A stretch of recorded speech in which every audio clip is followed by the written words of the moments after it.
Ya teman-teman semua, balik lagi bersama gue Kevin Official. Halo, apa kabar ya teman-teman semua? Jadi pada video kali ini gue membahas tentang TikTok Shop yang ditutup ya hari Rabu kemarin jam 5 sore ya. Ini pro dan kontra sih ya teman-teman. Jadinya itu kan sebenarnya hanya untuk bisa diregulasi aja kan. Namun keputusannya kemarin kan ditutup dan banyak banget komentar netizen nih ya dari para di TikTokers yang gila sih, ini dampaknya gede banget ya teman-teman. Banyak banget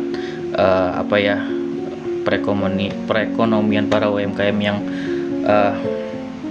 mencari sesuap nasi di YouTube mulu, itu TikTok gitu ya.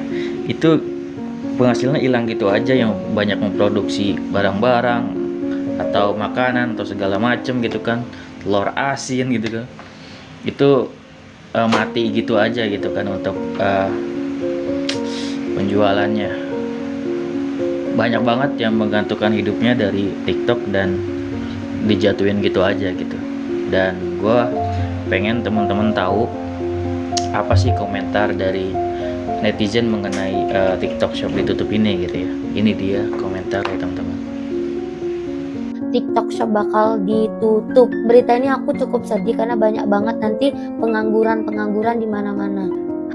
Aku bergabung dengan agensi dan karyawannya super banyak banget, ada ratusan.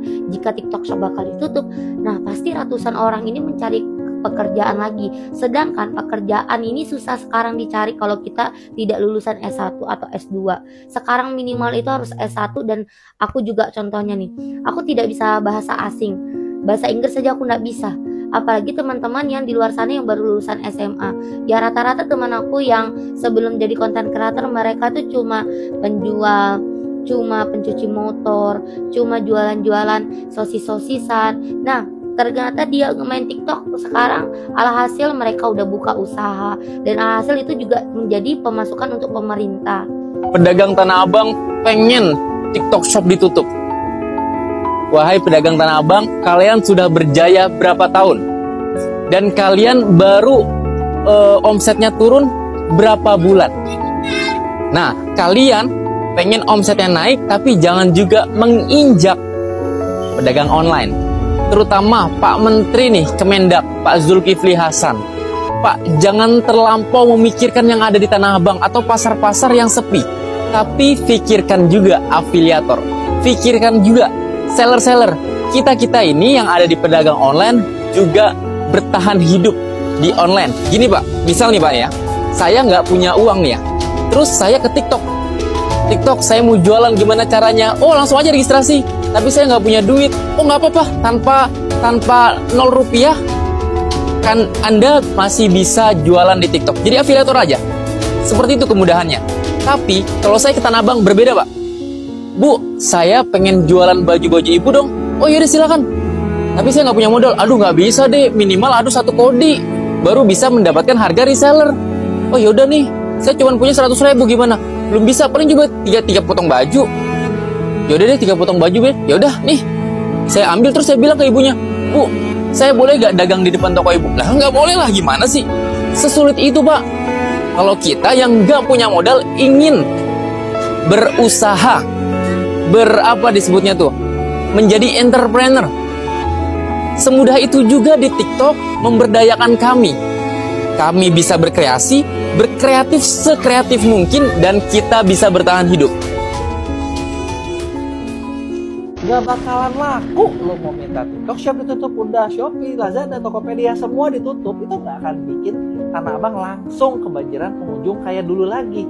Kenapa? Yang perlu disadari adalah cara jualan orang, cara orang belanja udah beda dari zaman dulu. Ini gue ngomong kayak gini bukan karena gue gak pro sama pedagang offline atau sama UMKM ya, tapi lebih tepatnya memang zaman udah rubah. Gak bisa kalau cara jualan kalian tuh cuma ngandelin buka toko terus ngandelin orang datang. Apalagi kalau barang yang lu jual itu barang generik alias semua orang punya.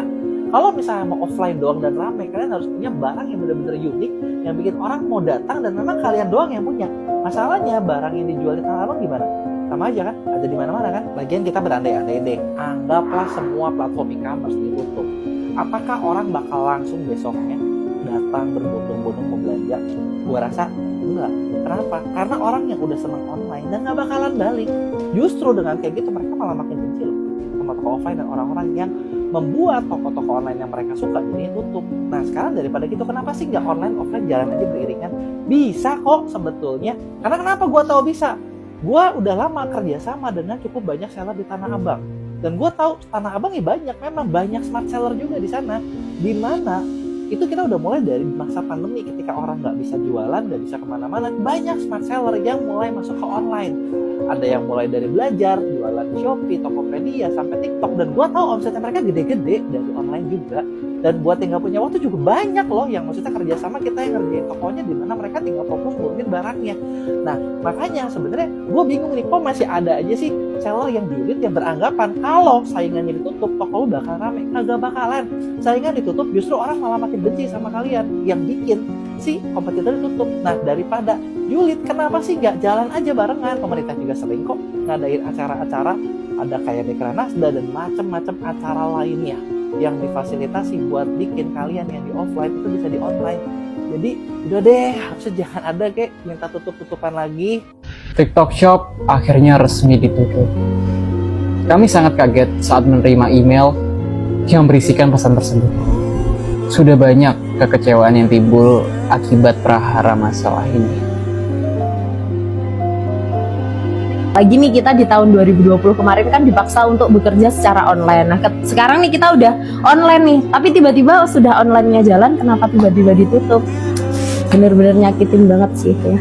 Cukup mengecewakan karena mungkin ada beberapa teman-teman ini yang menjadi tulang punggung keluarga yang lagi membutuhkan banyak dana, dan karena ini serba mendadak jadi mungkin belum ada yang mempersiapkan untuk kedepannya. Pastinya sangat kecewa. Lalu karena akibat ini dampaknya sangat banyak. Salah satunya banyak orang yang kehilangan pekerjaan. Jadi ya sangat disayangkan jika TikTok Shop ditutup. Akhirnya semuanya telah usai. Secuil harapan terakhir dari pejuang pencari nafkah telah habis dan tiada. Mereka telah tidak bisa lagi mencari suap nasi untuk anak, istrinya, bahkan untuk biaya pendidikannya sendiri. Terima kasih kepada pemerintah yang telah menempatkan kebijakan yang benar-benar menyiksa rakyat kecil. Kami, segenap keluarga Speech Indonesia, pamit undur diri. Semoga kita bisa bertemu lagi di lain waktu. Sampai jumpa.